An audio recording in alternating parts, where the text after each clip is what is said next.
सर्वेभ्य नमो नमः. मम नाम शिंदे अमोलः अस्ति. शारदा संस्कृत क्लासेस यूट्यूब चॅनलमध्ये आपणा सर्वांचं मनपूर्वक हार्दिक हार्दिक स्वागत करतोय.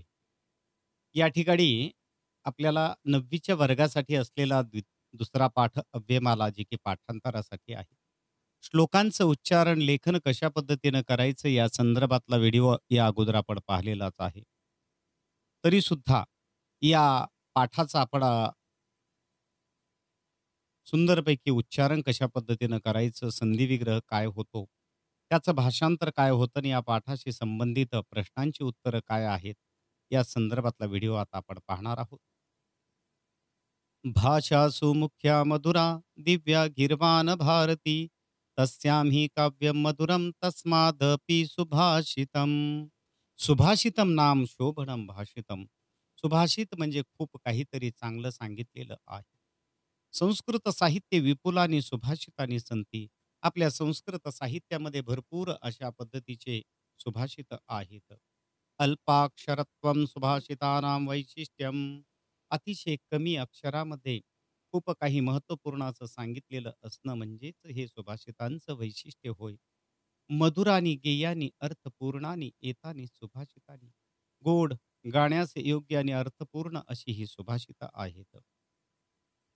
सुभाषितानां पठनेन वाणी सुसंस्कृता निर्दोषाच भवती. आणि सुभाषितांच्या वाचनाने वाणी कशी होते, तर सुसंस्कृत होते, निर्दोष सुद्धा होते. वक्तृत्व कलायां निपुणता संपादनार्थम उत्कृष्ट निबंध लेखनार्थम चित्तानी अतीव उपयुक्तानी. वक्तृत्व कलेमध्ये निपुणता प्राप्त करण्यासाठी उत्कृष्ट असा निबंध लिखाण करण्यासाठी हे सुभाषित खूप आवश्यक आहेत. अतः इयं सुभाषितानां माला छात्रैहि अवश्यम कंठे धारणीया. म्हणून विद्यार्थ्यांनी ही सुभाषितांची माळ अवश्य लक्षात ठेवणं आवश्यक आहे. श्रोतुम कर्णो वक्तुमास्यं सुहास्यं घ्रातुम घ्राणं पादयुग्मं विहर्तुं द्रष्टुं नेत्रे हस्तयुग्मं च दातुं ध्यातुं चित्तम येन सृष्टं सपातु. संधिविग्रह. वक्तुम मास्यम माल हलंतम प्लस आ. वक्तुम अधिक हास्यम. आता या श्लोकाचा आपण शुद्ध मराठीमध्ये अर्थ पाहत असताना आपल्याला त्याचा अन्वयार्थासहित अर्थ पाहणं गरजेचं आहे. त्या दृष्टिकोनातून आपल्यासमोर सादर करतोय. "येन श्रोतुम कर्णो." ज्यांनी ऐकण्यासाठी दोन कान. "वक्तुम सुहास्यम हास्यम."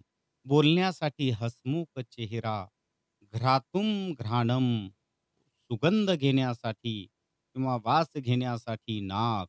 "विहर्तुम पादयुग्मम." फिरण्यासाठी दोन पाय किंवा पायांची जोडी. "द्रष्टुम नेत्रे." पाहण्यासाठी दोन डोळे. "दातुम हस्तयुग्मम."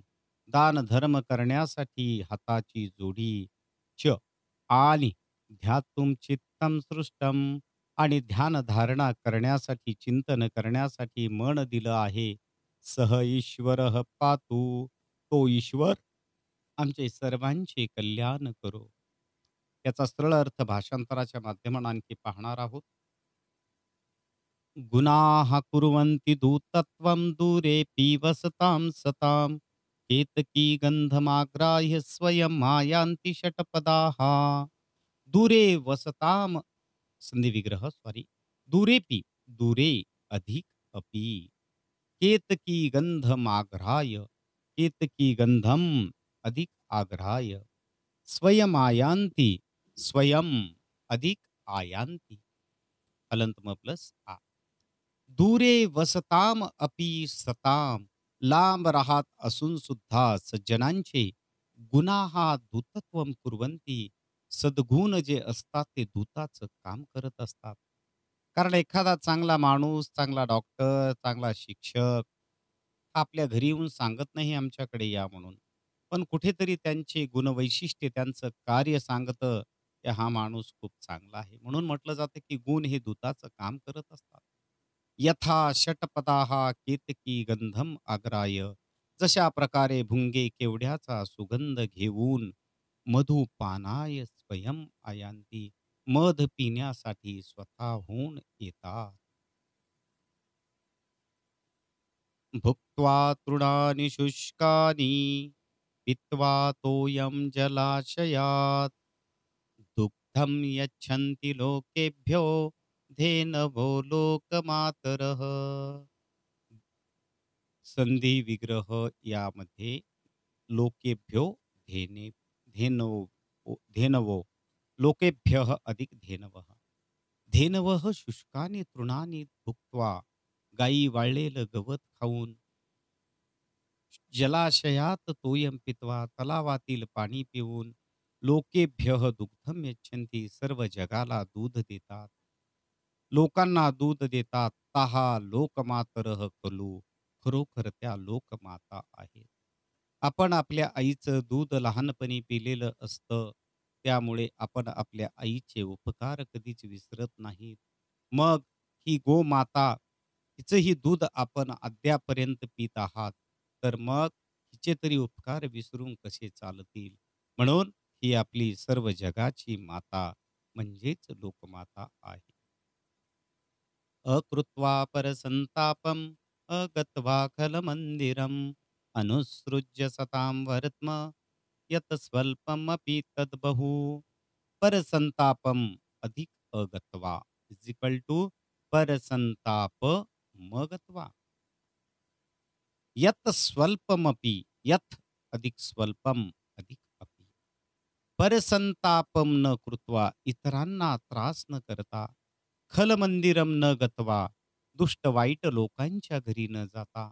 सताम वर्तम न उत्सृज्य, सज्जनांनी चांगल्या लोकांनी सांगितलेला मार्ग न सोडता.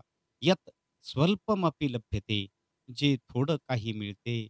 तद बहुवर्तते, ते भरपूर असतं.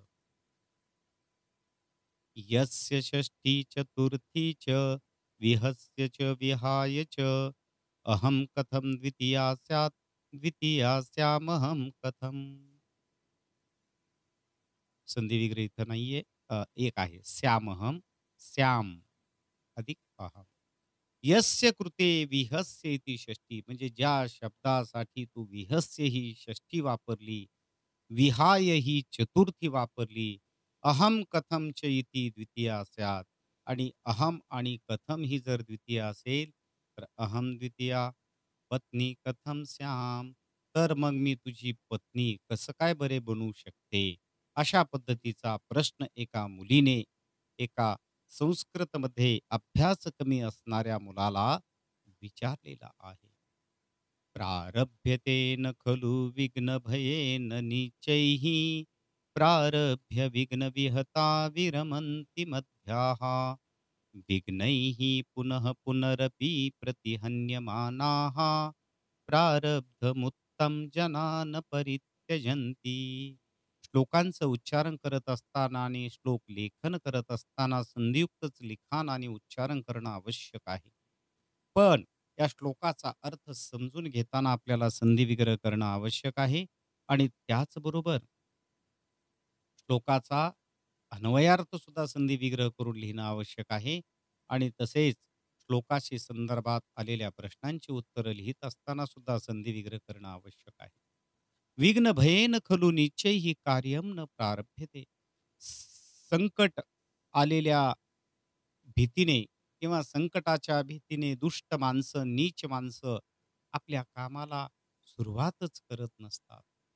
कार्यम प्रारभ्य विघ्न विहताः भूत्वा मध्याः विरमंती. आणि अ, कामाला सुरुवात करून संकट आलं, अडचणी आल्या म्हणून मध्यम लोक ते काम अर्ध्यातच सोडून देतात. विघ्नैः पुनः पुनः प्रतिहन्यमानाः. आणि संकटाने पुन्हा पुन्हा आक्रमण केलं तरी सुद्धा उत्तम लोक, चांगले लोक प्रारब्धम कार्यम न परित्यजंती, स्वीकारलेलं काम हे काय करत नाहीत, मध्येच सोडून देत नाहीत. स्थान भ्रष्टान शोभन्ते दंताः केशानखान्नरः इति विज्ञाय मतीमान स्वस्थानं न परित्यजेत. स्थानभ्रष्टाः दंताः म्हणजे जागा सोडलेले दात, केशः केस, नखः नख, च आणि नरः मानस न शोभन्ते हे शोभून दिसत नाहीत. इति विज्ञाय मतिमान हे जाणून बुद्धिमान लोकांनी स्वस्थानं न परित्यजेत आपली स्वतःची जागा कधीच सोडू नये. दैवमेवेति स चिंत्यन स्वोद्योगं नरस्त्यजेत अनुद्यमेन कस्तैलं तिलेभ्य प्राप्तुमर्हति. दैवम अधिक एव अधिक इति नरस्त्यजेत नरह अधिक त्यजेत अनुद्यमेन अन अधिक उद्यमेन कस्तैलम कह अधिक तैलम प्राप्तुमर्हति प्राप्तुम अधिक अर्हति. दैवमेव इति सचिंत्य दैव म्हणजे नशीबच हे महत्त्वपूर्ण आहे हा विचार नरह स्वोद्योगम न त्यजेत. नशीबच हा आपल्यासाठी महत्त्वपूर्ण आहे हा विचार करून माणसानं स्वतःचं काम कधीही सोडू नये. कारण जो कार्य करतो त्याला यशस्वीता मिळत असते. अनुद्यमेन तिलेभ्यः तैलम कह प्राप्तुम अर्हति. आणि कष्ट न करणाऱ्याला, काम न करणाऱ्या व्यक्तीला तिळापासून तरी तेल बरे कुठे मिळू शकतं. कारण प्रयत्न केल्यानंतर वाळूपासून सुद्धा तेल मिळतं असं म्हणतात. परंतु जो कोणी कामच करत नाही, प्रयत्न करत नाही, तर त्याला तिळापासून तरी कसं काय बरे तेल मिळू शकेल? असा या ठिकाणी प्रश्न उपस्थित केलेला आहे. आता आपण याचा सरळ अर्थ भाषांतर नेमकं काय आहे, कसं आहे, तो भाग आपण पाहणार आहोत. आणि निश्चितपणे यामध्ये सांगितलेल्या स्पष्टीकरणाचा आपल्या सर्वांना चांगले मार्क्स मिळण्यासाठी फायदा होणार आहे, हे गृहीत धरतो. आणि त्याचबरोबर जे कोणी विद्यार्थी ऑनलाईन तसेच ऑफलाईन आम्हाला संपर्क करू इच्छितात, ट्युशन लावू इच्छितात, त्यांचंही या ठिकाणी स्वागत आहे. ज्याने ऐकण्यासाठी 2 कान, बोलण्यासाठी हास्ययुक्त तोंड, सुगंध घेण्यासाठी नाक, फिरण्यासाठी पायाची जोडी, पाहण्यासाठी 2 डोळे, दान करण्यासाठी हाताची जोडी आणि ध्यानधारणा करण्यासाठी मन निर्माण केले, तो ईश्वर आमचे रक्षण करो. आत्ताच आपल्याला या ठिकाणी सुंदरपैकी अर्थ सांगितलेला आहे. आपण या ठिकाणी हे भाषांतर आपण आपल्या वहीमध्ये लिखाण करू शकता, ध्यानात ठेवू शकता आणि परीक्षेमध्ये या संदर्भात आलं तर त्याचा भाग आपण सोडवूही शकता. त्याच्यानंतर आता आपल्याला या पाठाशी संबंधित प्रश्नांची उत्तरं नेमकं पाठाच्या खाली आलेला जो काही भाषाभ्यास आहे, त्या संदर्भात आपल्याला पाहायचं आहे. पाठ क्रमांक 2 अव्ययमाला अतिशय सुंदर असे श्लोक या ठिकाणी सांगण्यात आलेले आहेत. आणि शारदा संस्कृत क्लासेस यूट्यूब चॅनलवर आपण वेगवेगळ्या प्रकारचे अनेक व्हिडिओ पाहू शकता. आवडले तर इतरांना शेअर करा. काही अडीअडचणी वाटल्या, काही गोष्टी समजल्या नसतील, तर आपण आम्हाला फोनच्या माध्यमानं, व्हॉट्सअपच्या माध्यमानं संपर्कही करू शकता. तर पाहूया आता पाठ क्रमांक 2 चा भाषाभ्यास.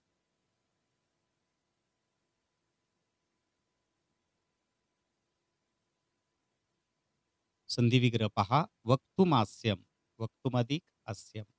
स पातु, सह अधिक पातु. दूरेपि, दूरे अधिक अपि.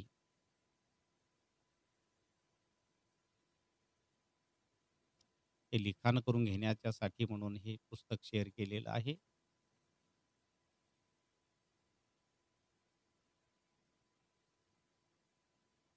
भाषाभ्यास पहा.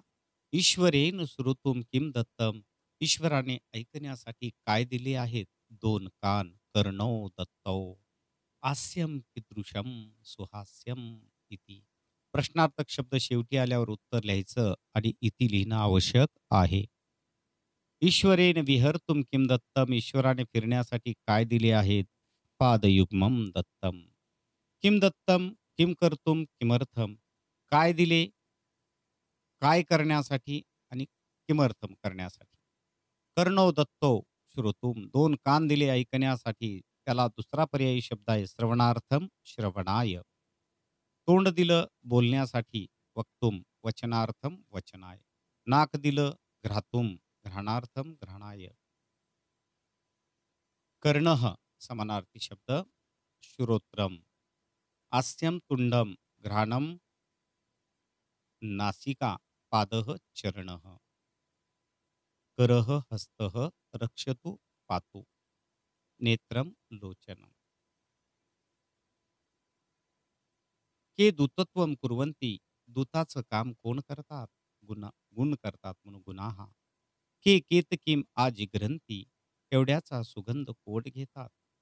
सहतौते कहकौ के, म्हणून षटपदाहा. सज्जनाहा दूतत्वम कुर्वन्ती, सज्जन लोक दूताचं कार्य करतात. असत्यम. षटपदाहा स्वयं आयांती, भुंगे स्वतःहून येतात. सत्यम. केवड्याचा सुगंध घेऊन येतात. सज्जनाहा केतकी गंधम आजिघ्रंती, सज्जन लोक केवड्याचा सुगंध घेतात. असत्यम. समानार्थी शब्द लिहित असताना इज इक्वल टू करणं आवश्यक आहे. सज्जनाहा संतः किंवा उत्तम जनाहा, भ्रमराहा षटपदाहा, आगच्छन्ति आयांती. समानार्थी लिहित असताना इज इक्वल टू आणि विरुद्धार्थी लिहित असताना गुणिलेचं चिन्ह वापरणं आवश्यक आहे. विरुद्धार्थी शब्द गुणाहा दोषाहा दूरे समीपे आयांती यांती. त्यानंतर तिसऱ्या श्लोकाशी संदर्भात असलेली प्रश्न. धेनवः किं भुक्त्वा दुग्धमेच्छन्ति, गायी काय खाऊन दूध देतात. शुष्कानि तृणानि. धेनवः जलाशयात किं पिबन्ति, गायी तलावातील काय पितात. तर पाणी पितात. तोयम. लोकमातरः काहा, साते तहा, काके काहा. तर गायी लोकमातरः धेनवः इति. प्रश्नार्थक शब्द शेवटी आला की उत्तर लिहायचं आणि इति लिहायचं. श्लोकातले त्वांतव्य लिहायचे असतात. भुक्त्वा पित्वा. वाक्यातील कर्ता कर्म क्रियापद ओळखायचं आहे आणि लिहायचं आहे. जो क्रिया करतो त्याला कर्ता म्हटलं जातं. कर्ता ज्याच्यावर क्रिया करतो त्याला कर्म म्हटलं जातं.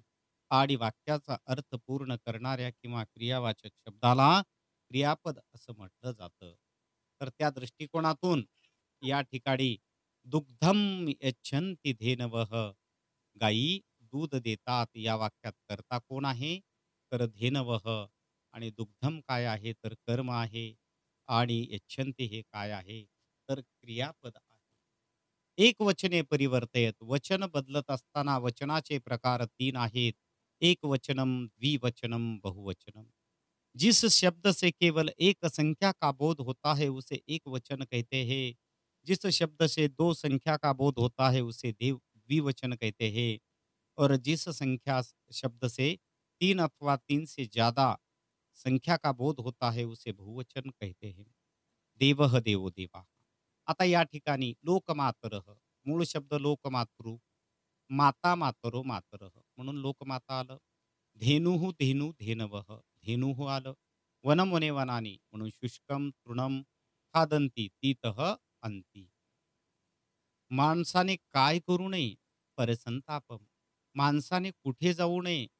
खलमंदिरम. मनुष्याने कोणाचे अनुकरण करावे? सज्जनांनी सांगितलेल्या मार्गाचे, म्हणून सताम वर्त्म. त्वांत लेबंत कृत्वा, कृत्वा आणि नयरूप याचं काय झालं? अकृत्वा. गमगच्छ गत्वा अगत्वा. उत अधिक सृज. उत हा उपसर्ग आला म्हणून या ठिकाणी त्वांत करून चालत नाही. लेबंत करणं गरजेचं असतं. उत्सृज्य अनुसृज्य. समानार्थी शब्द गृहम, मंदिरम, सदनम. दुष्टः खलः, मार्गः वर्त्म, स्तोकम अल्पम, भूरी बहु.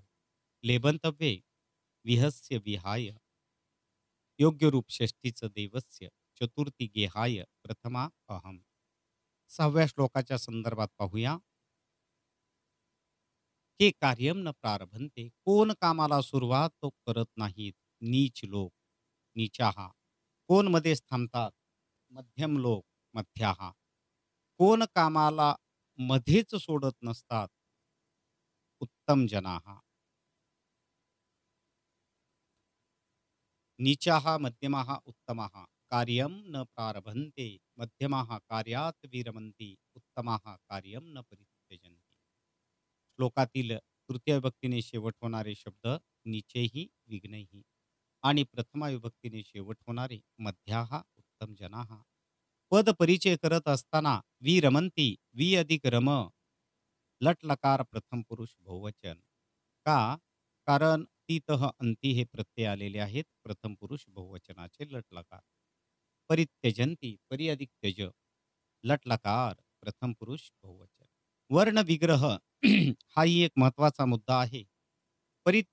प्रारभ्य प्रामध्ये हलंत प हलंत र आ र हलंत र प्लस अ भ्य हलंत भ हलंत य आणि अ.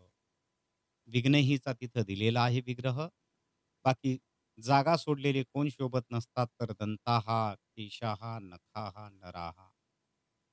काय जाणून बुद्धिमान माणसाने स्वतःची जागा सोडू नये, तर स्थानभ्रष्टाहा न शोभन्ते इति विज्ञाय. तर समानार्थी शब्द दंताहा रदनाहा, केशाहा अलकाहा लोमानी, नखाहा नखराहा, नराहा मानवाहा. प्रथमा विभक्तीचे शब्द दंताहा, केशाहा, नखाहा, नराहा. नरह किम न तेजेत माणसाने काय सोडू नये स्वतःचा उद्योग स्वस्य उद्योगम. काम न करणाऱ्याला काय मिळू शकत नाही तर तिळापासून तेल तिलेभ्य तैलम. नरह दैवम स चिंतयत माणसाने नशिबाचाच विचार करावा. हे वाक्य असत्यम आहे. कर्माला महत्व दिलं पाहिजे. निस्वार्थ भावनेनं कार्य करता आलं पाहिजे. नरह उद्यमम स चिंतयत माणसाने उद्योगाचाच विचार करावा. खरं आहे सत्य. तिलेभ्य तैलम प्राप्यते तिळापासून तेल मिळतं. खरं आहे सत्य. पण कष्ट करणं गरजेचं आहे. अमरकोश पंक्ती शेवटी अमरकोश आलेला आहे. तो नंतरच्या पुढच्या व्हिडिओत आपल्याला पाहायला मिळणार आहे. दैवम, भाग्यम वगैरे, वगैरे. नरः मनुष्य. समानार्थी शब्द लब्धुम, प्राप्तुम, आलस्यम, अनुद्यमम. वर्णविग्रह वर सांगितलेला आहे. इथं सुद्धा आलेला आहे. तर धन्यवाद. अशा प्रकारच्या नवनवीन व्हिडिओला पाहण्यासाठी Sharada Sanskrit classes YouTube channel आपण सबस्क्राईब करायचं आहे. धन्यवाद.